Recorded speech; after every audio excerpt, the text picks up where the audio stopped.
如果说每个玩家的牌库里都有一张曾经陪伴过你的宝可梦，那对很多人来说，达克莱伊就是这样的存在。他或许不是场上最耀眼的打点手，但只要静静待在后排，就能一点一点把对手的血量给压低，悄悄地影响整个对局的走向。真的是隐藏的 Real Gang。你可能没有用过这张卡，但是你绝对有被这张卡打爆过。今天我们就来聊聊达克莱伊在 PTCG 在每个版本里面它的发挥如何，又是为何它在每个版本都能出现在 Top 卡里面，而且使用率虽然经过低潮，但总是能重回高峰。它到底对 PTCG Pocket 的玩家代表着什么？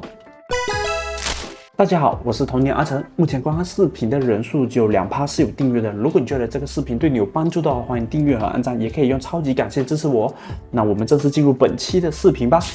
达克莱伊是在 A2 时空激斗扩充包登场的卡片，它的攻击只需要3颗能量，能造成80点的伤害。看上去不算特别突出，但它真正强势的点就是在于它的特性。每当你在它身上附加1颗2属性能量的时候，就能对对手的战斗宝可梦额外造成20点的伤害。在当时的环境，真正使用的特性的基础宝可梦其实也只有3只，分别是达克莱伊、雪米以及赤面龙。你没听错，确实是只有那3张卡在当时环境算是比较常遇见到的。赤面龙虽然能对对方造成伤害，不过也是相对被动的，而且赤面龙如果要攻击的话，必须要水和火系的能量，当时并没有特别适配的卡组。雪米并不是伤害的特性，而是补血的特性，但是达克莱伊就完全不同，它不仅能主动打出稳定的伤害，它也能通过特性叠加额外的20点的伤害，这尤其在20张卡牌的 PTCG Pocket 里面是尤为重要的。当一张卡本身能提供多重功能的时候，它就注定不会弱。看看现在的环境也是同样的道理。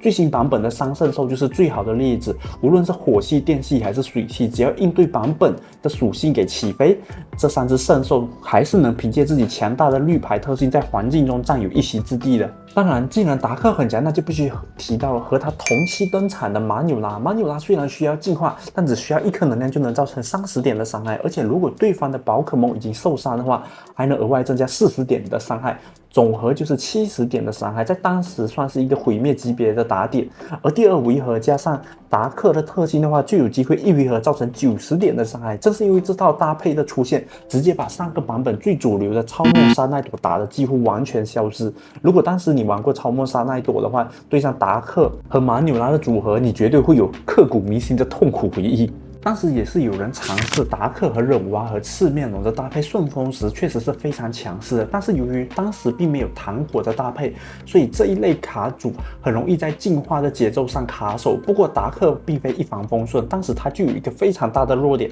草系的构筑，因此当时出现了一个专门针对达克的构筑，椰蛋树和雪拉比的组合，1颗能量就有机会对达克造成100点的伤害，根本不给他后期的机会。再加上马纽拉同样惧怕草系，结果就是在高分段后期的时候，椰蛋树的出现让达克马纽拉的这个数量大幅的下降。但也别急着以为达克就这样子没落了，恰恰相反，这正是他成为不被环境淘汰而踏出的最重要的一步。当时有玩家尝试新的搭配，让达克不再惧怕草系，那就是与自爆磁怪的搭配。自爆磁怪凭借3合1磁怪的特性能够自行填能，非常合适达克这种偏中后期成型的卡组，而且3合1磁怪的自行填能还能避免卡能量的问题，再加上搭配带龙，让他们在前期能够顶上压力。虽然要靠抛硬币才能造成伤害，但是带龙的血量和硬币成功后的回报都是非常的高的。虽然这些方案不能完全的碾压椰蛋树，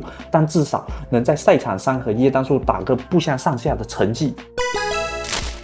进入 A2A 之后，达克的表现相对于上个版本明显下降了非常多，虽然环境依旧偏中期，但达克面对到克星，这一次针对他的并不是椰蛋树，而是叶伊布和雪拉比的组合。叶伊布的快速填能配合雪拉比爆发更高的输出，再加上当时最主流的蒂亚路卡和阿尔宙斯的组合，凭借超高的血量和稳定性，稳稳压制了整个赛场的环境。再加上还会带到1至2张的雪米来补血，让达克的 Pocket 伤害效果甚微。即便达克的个人能力非常的强，但是在没有适合的构筑搭配的情况下，也很难跟上当时的节奏。整体来看 ，A2A 达克的构筑表现是相对不理想的。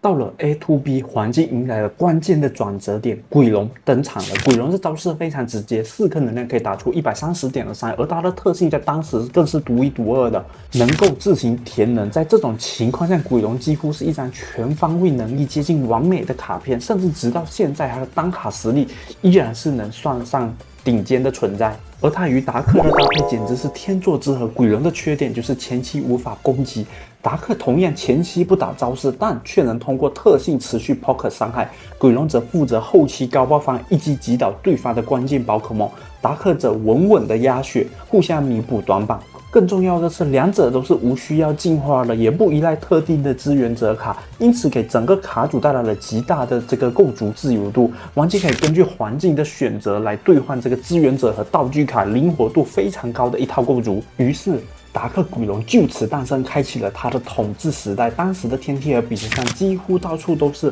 达克鬼龙的身影，真的是 real gang gang。不过这套牌也并非无敌，当时同时崛起的暴鲤龙加马纳菲的组合也是达克鬼龙的天敌。马纳菲和小霞的天能手段让暴鲤龙能够更快速的攻击，如果在达克鬼龙成型之前就击倒其中一只，往往就能决定这个游戏的胜负。再配合猪背的这个续航，暴鲤龙这套牌在中后期对抗也是能够站稳脚跟的。但无论如何 ，A to B 依旧属于达克鬼龙的高光版本，同时当时的各种大赛也拿下到了第1名的成绩。进入了 A 区之后，官方就推出了一张改变环境的强力单卡糖果，许多2阶进化型的宝可梦再次焕发新生，比如忍蛙、烈亚露莎等，这都再次返回主流的舞台，并且拿下了更好的成绩。与此同时，达克鬼龙依旧保持着强势的表现。当时最大的改变是，多数构筑都会带上古之马，用来应对环境中常见的装备卡。因为无论当时的环境，任何卡组基本上都会带最少1张的头盔或者斗篷。然而 A 区也是草系崛起的时代，橘色塑胶和假面猫的组合成为达克鬼龙最大的麻烦。假面猫在面对 ES 宝可梦的时候，伤害能从60点提升到130点，再加上草属性的克制，足以一拳昏厥达克莱伊。而塑胶本身能对后排造成伤害的招式，也让这套草系构筑在环境中表现非常良好。本次扩充包还为草系引入了草系的专属道具叶绿斗篷，增加30点的血量。这样一来，即便鬼龙在绑木的加成下，以及达克的伤害加成下，也无法轻易的击倒带斗篷的塑胶或者假面猫。不过3A 扩充包不只出现一张糖果的强力单卡，也出现了另一张蛮多玩家都觉得非常恶心的卡片，那就是花舞鸟。本身的特性是能够无视1叉宝可梦的伤害，再加上当时花舞鸟与自爆磁怪的组合能扛伤害，并且自爆磁块又能造成非常不错的爆发，在当时中期到后期的这个环境表现是相当好的，而且也成为当时3000人大赛的冠军。而达克鬼龙哪怕到了现在的版本，虽然是能够处理花舞鸟的，但是也是不相上下的表现罢了，并没有到完全碾压的这个成绩出来。不过我们这边就要去提到一点，就是达克鬼龙这副卡组是非常害怕草系的构筑的，无论是在现在的版本还是在之后的版本。但是它在其他的对局中，哪怕会稍微被克制一些，可是依然是拥有非常强大的竞争力。H3 可以说是它的实力巅峰，只是统治力不会再像 A to B 那样子一边倒。今天的视频就到这里了，这一期算是达克鬼龙的开头，他的崛起面对到的问题，他害怕的环境，而下一期他最大的敌人也即将出现，大家可以猜一猜是什么构筑，他又是怎么跌落低谷后再次回归的呢？我只能告诉大家，过程非常的离谱。那今天的视频就到这里了，现在是凌晨5点，我要去洗漱一下，马上出发去上班了。这也是我每天抽空1个礼拜多余的时间整理出来的这个一期视频。如果觉得这部视频对你有帮助的话，欢迎订阅和按赞，当然也可以超级感谢支持我。只能说达克鬼龙是真的越干干。